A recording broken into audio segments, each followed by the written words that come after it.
হাই everyone, good evening. কি খবৰ আপোনালোকৰ? সকলো ভালে আছেনে বাৰু? আমাৰ কিন্তু একদম গা বেয়া, মানে মোৰো গা বেয়া, ল'ৰাৰো বহুত বেছি গা বেয়া। কালি তাৰ ইমানেই গা বেয়া হৈছিলে, ডক্তৰৰ ওচৰত পোৱাবলগীয়া হ'ল তাক। আৰু মোৰো কালি ৰাতি বমি হ'ল, জ্বৰ হ'ল আৰু গোটেই গা বিষ হৈছে। আৰু মানুহজনে ক'লে, ৰ'বা বোলে আজি তোমালোকক অকণমান জালুকীয়া বনাই খুৱাম। আৰু সেয়া জালুকীয়া বনাই খুৱাবৰ কাৰণে তেওঁ ঘৰৰে পাৰ এটা ধৰিলে। পাৰটো ধৰি কটা বচা কৰি এতিয়া মেৰিনেট কৰিবলৈ অকণমান সময় ৰাখি থ'ব আৰু সেয়া যোগাৰ কৰি লৈছে সকলোখিনি।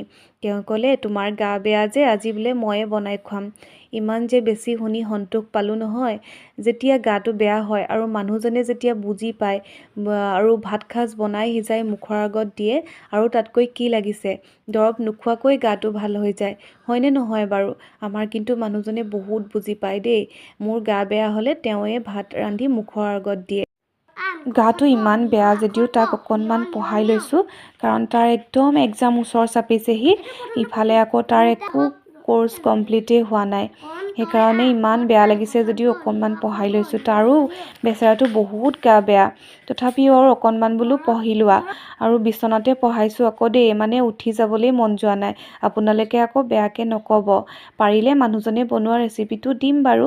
এতিয়ালৈ আহিছোঁ, বাই বাই।